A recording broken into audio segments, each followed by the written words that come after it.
Jonathan, we've been talking about this for the last couple of days. You and I, and Bob, we talked last night. But if we end up with Andretti buying this team, and he said he wants to have an American driver, I mean, there's talk about the possibilities, Jonathan. Well, I mean, you only have to look at his own stable. We've mentioned Kirkwood. He's perfect age, 22, 21. I'll check that, but I think it's 22. And he is currently driving for Andretti in Indy Lights and has won the championship. So there is reward to be had for a young Carl Kirkwood, who doesn't have, to be fair, the international experience. But then look at his actual, he's just signed Grosjean. Hello. He's got some experience. Rossi got him. And then there is a certain Colton Herta, which is the obvious choice, and was mentioned actually by the Sky commentary and by Jenson Button. That, to me, seems the obvious if Colton is of such a mind to do so. In other words, he's got the age. Yeah, he's got the age, he's got the talent, and I really would like to see our top Indy American contender, because I would argue that Pato Ward from Mexico's, Palau, obviously Spanish. Then you've got Dixon and Rossi and so on. But I think that in terms of age, Colton Herta is exactly the right guy. But there is one thing he does not have, Colton Herta, and that is a Formula One super license. That's the problem. He's about 7 points. Accumulated enough points. But if Michael's process of his timeline is to get control of the team for 2022 and then, make a real positive change for 2023, that gives Colton Herta time to get those super license points that he would need to drive in Formula One. But I agree with you, the lineup, and maybe we're adding up 2 and 2 and getting 5 here, but Roman Grosjean with Formula One experience, Alexander Rossi with Formula One experience.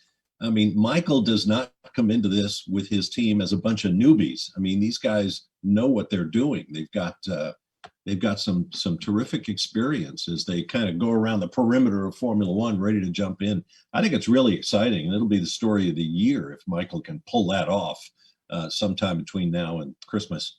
Well, I said it was too good to be true, and what I mean by that is to have an Andretti name back in Formula One truly does set America on a path to be part of this game. I mean, we are so much a part of the game in the background, as it were, and Haas has done its part, but it's it is only a bit player for now. What do you think? What do you think about what I was saying yesterday about the difference between? Someone asked me. They said, "It's my wife." She said, "Like, well, what's the difference between?" Someone? Yeah. Have you ever told her you call her that? It's all right. She won't be up. Call her Queen.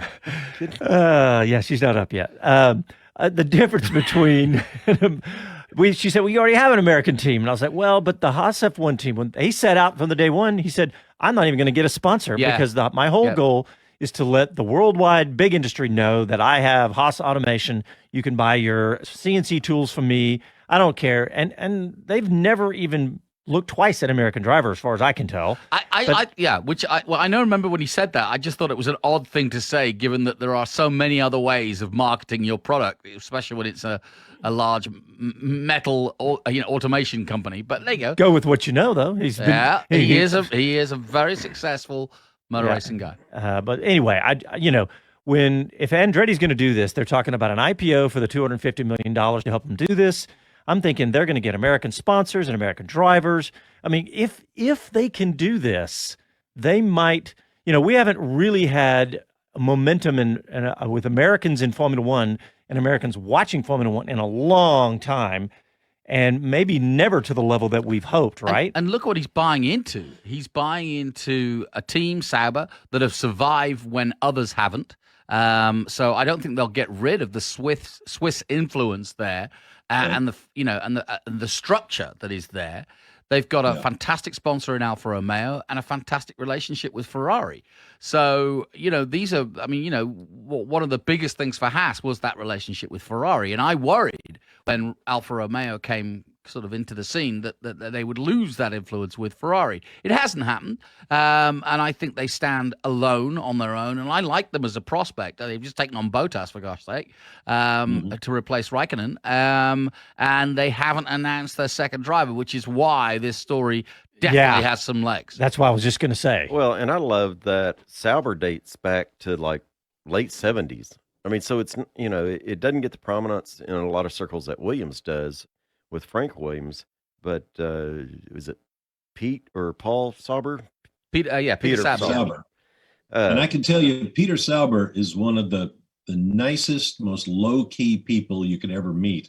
And I think Michael Andretti would be wise, he and his lieutenants, to put a lot of faith in the counsel of Peter Sauber, because as Jonathan points out, this guy has been a lifer. He has carried this team on his shoulders for 30 years and more. He has been successful, doing a lot of it on his own.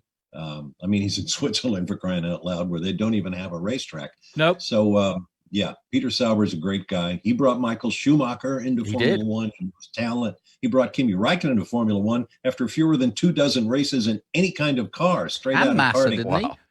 Wow. Felipe Massa. Yep. I mean, he's had a long-time relationship with Ferrari. It just works for Andretti in so many ways, this whole situation. I think it's really exciting.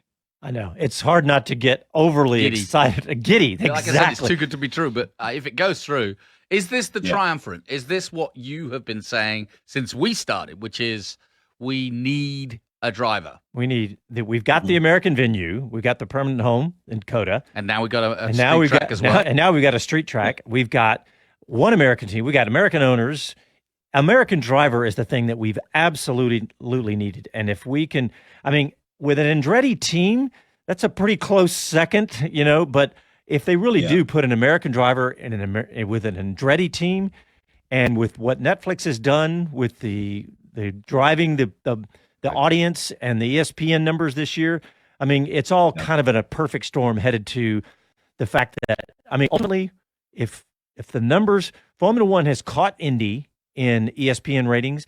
If they could catch NASCAR, that's what I'm talking about right there. All right, we're going to go to a break. We do have a caller on the line. Please see who it is. It's Robert. So, Robert, hang on, buddy, because we're going to go to a quick break. And when we come back, we'll get you on. You listen to Speed City live from Austin, Texas, back after a quick break.